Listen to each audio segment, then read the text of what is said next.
We've scaled quite a few brands now to $1 million a month and a couple brands now to a couple $100,000 a month. There's a couple examples right here, kind of flicking through a couple of results. Yeah, long story short, we've gone through a lot. And today, I really want to show y'all one of those secrets, which is having a winning offer. Now, I look at a winning offer as more of everything someone gets when they give you their money. I think a very low IQ way to look at a winning offer is, oh, 50% off or buy two, get one free. And I just don't look at it like that. I look at a winning offer as everything you're giving someone in exchange for their money. So this is everything. This is the price. This is the value. This is the product itself. This is how you position it. Like everything goes into a winning offer. So I'm breaking all this down for you guys today. I got two things right here. I got positioning and then more value than the price than the competitors. And I like to look at both when it comes down to a winning offer. We'll go through both of those today. So let's just dive into positioning first, and we're going to go into this. So first thing I like to look at from positioning is four kind of key areas. That's without what they hate from the competitors, offer more than the competitors, goes after a totally different desire in the marketplace, or go after a specific identity of people. And we're going to go over examples for all of these right here. So let's start off first with this one. So without what they hate from the competitors, we had this one particular client, and we really looked at like how we could scale this one particular product they had. And there was already a very competitive market. They had a lot of people selling this exact same product. So what we did was we really looked at the competitors, all of the competitors selling the same product. And we identified that all of those competitors right there, they all pretty much all the people, like all the negative reviews was like how bad this product tasted. That's it. So all we simply showed was how in our ads and our landing page of how amazing this product tastes, how this product tastes exactly like what people were looking for. And that's it. We have a better offer than them because while all their product tastes like shit and there are a whole bunch of negative reviews around it, we're just simply really emphasizing how ours tastes amazing. And guess what? That positions us as a better offer, because if I'm going to pay the same price for both, well, I'm going to spend money with you because you give me more value, because you actually give me the taste I'm looking for. So without what they hate from the competitors, very simple. Go look at all the negative reviews, and I'm looking for very common negative reviews. I'm also looking for very specific negative reviews. I'm not looking for oh, hey, it didn't come in time, or the shipping was bad, or just angry face downvote. I'm looking for very specific things, because shipping and these things, that's just to be expected, to be fair. Now, next one is offer more than the competitors. This is very simple right here. This is where, hey, both particular, I'll say it feels like two advertising agencies going head to head, and one advertising agency is promising a 2x ROAS and the other advertising agency is promising a 3x ROAS, then obviously they're both charging the same. People can go with the agency that's promising a 3x ROAS. Just very simple. Offer more value than the competitors. Give you a great example. Actually, two particular examples. Example number one, back in December, I purchased my Corvette, and then when September, when I purchased my Lamborghini Urus, both of these cars were out of state. Meaning, if you ever purchase a vehicle out of state, I don't just drive to a dealership and then do everything. Literally just went online, ordered. I didn't go to anywhere or anything like that. Both of these dealerships that I purchased from, two separate dealerships, both sent me paperwork in the mail. Now, one particular dealership sent me paperwork in the mail, and then once I got it, I had to go to 4 different places, get a whole bunch of stuff signed, and then go to the post office and ship it back. This other dealership didn't just send it to me in the mail. They sent it to a person that I forgot what it's called, a notary, where the notary got the paperwork. The notary went do all that work for me, then literally just came to my doorstep and said, sign here and here. Boom, done. Then the notary went and took care of it. They sent it back to the dealership, and I didn't even have to leave my house. It took me 5 minutes total after I purchased that car. Whereas the other car, it took me 2 or 3 hours to get all that shit done. Long story short, one had a better value, even though they're two different price points of cars in terms of the dealership I purchased from.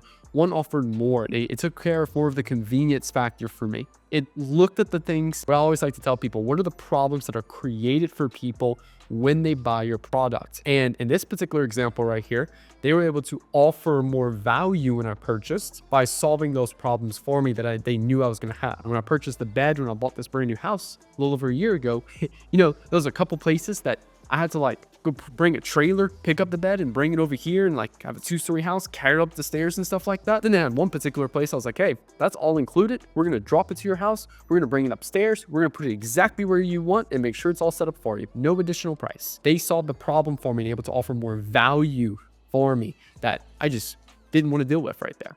So offer more than the competitors. This could be from a promise and benefit perspective, or this could be more from a perspective of I'm going to help them solve some of the problems that they're going to have when they purchase my product. That's going to be another thing right there. Another great example, I just had to go and purchase a Facebook profile because one of my team members got their Facebook profile advertised access restricted, and literally looked at a few different ways to get the basically the profile, buy a profile on the black market, not exactly in the black market and stuff like that, but I bought a Facebook profile for my team members, and they had a couple different of these services you had to use. And to be fair, they're all very sketchy.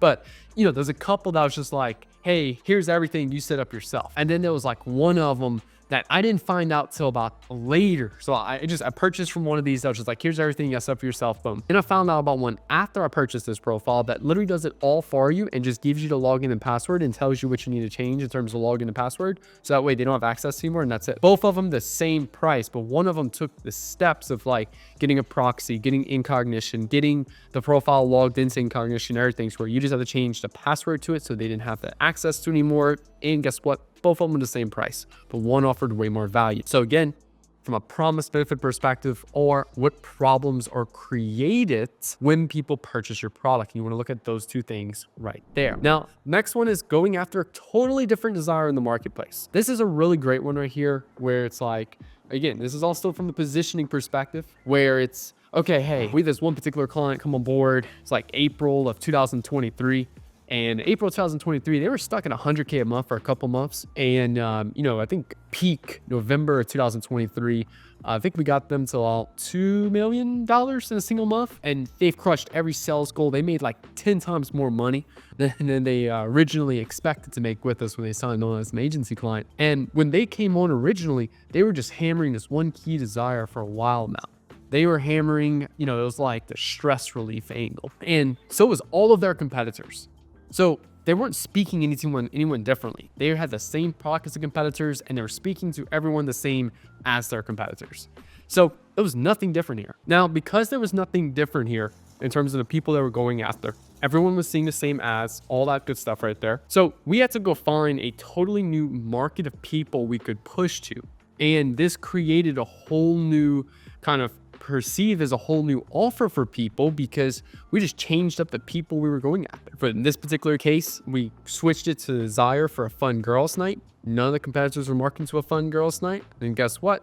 We exploded. We were able to scale. We found a winning ad, and it crushed it for the business. Obviously, the only thing we changed was change the desire we were marketing to. Now, next thing from positioning perspective is going after a specific identity of people. This is where you take a core desire and you go just one level deeper. So great example here is, I've been in the agency game now since 2018, 19. That's when I got my first client as my Facebook ads agency. Back in 2015, I saw the early days of Facebook ad agency start to bloom and people start pitching clients and stuff like that. And originally people were just hey, I'll run your Facebook ads. That's it.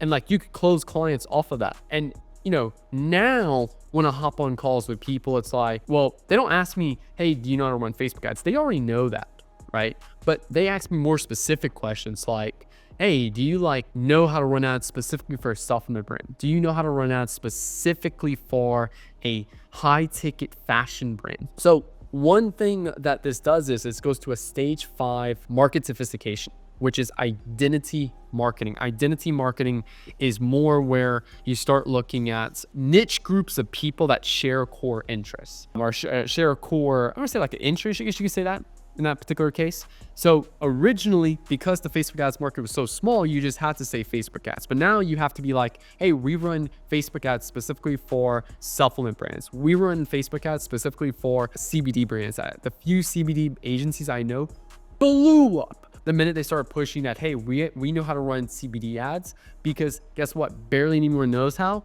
And all of these CBD companies are just sitting there like, hey, we just need someone that knows how to run Facebook ads specifically for CBD brands. So the few agencies I know that crushed it there, they blew up extremely fast. We cracked the code for CBD as well. And the minute we did it for one brand, guess what? We had 5 referrals from him and all of his buddies, because they're all like, here's all my buddies that also have CBD brands that specifically need help with Facebook ads.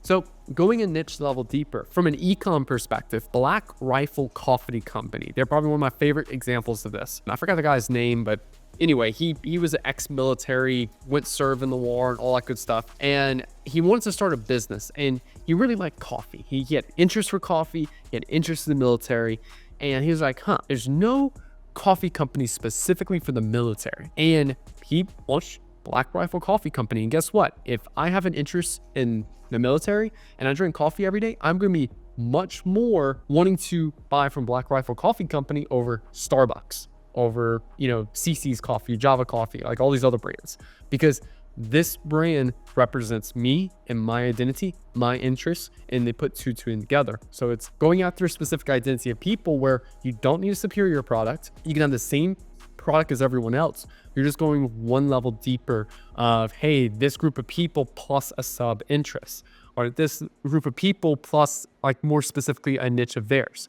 This is very powerful right here from a positioning perspective. Now, these are a couple ways to position the offer differently. Now, let's go and look at another one, which is more value for the price than the competitors. Now, this is the next level to it. So you got me in, you got me hooked, and let's assume there's no competitors, then great, cool. Like, I'm sold, I'm buying from you. But then there's more value to the competitors. And I don't know why I have this free text thing right here. These are only two major things I like to look at. Same price, but you get a bundle deal with another product that will further help you with the result you want, or, a discount, to be fair. Like, this is still where like discounts work and stuff like that.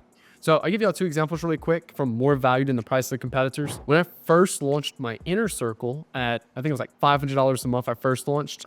Dude, I want to say I think after 2 months, I had like a hard drop off, like 50% of the people. To be fair, that was a lot of people because I was only limited to $500 a month for the first 25 people. And I think like 12 people dropped off after the second month. And it was more specifically because they felt like the value wasn't there. So I had to raise the value to keep people and retain people with the product. Literally, all I did was 2 things. Number one, I started compiling a list of like lessons and stuff that are very private to like, key lessons specifically for them, and start making like a course. And then number 2, I offered all the students one 30-minute call a month with me. And then guess what? My retention went all the way up to like 80%, 90% in terms of people that are staying with me. Now, the average member stays with us for 3 to 6 months right after they sign in because they get so much value up front. It's a no-brainer offer for them. We have people that's been in the program for over 2 years now because they love it so much, the amount of value they get every single month.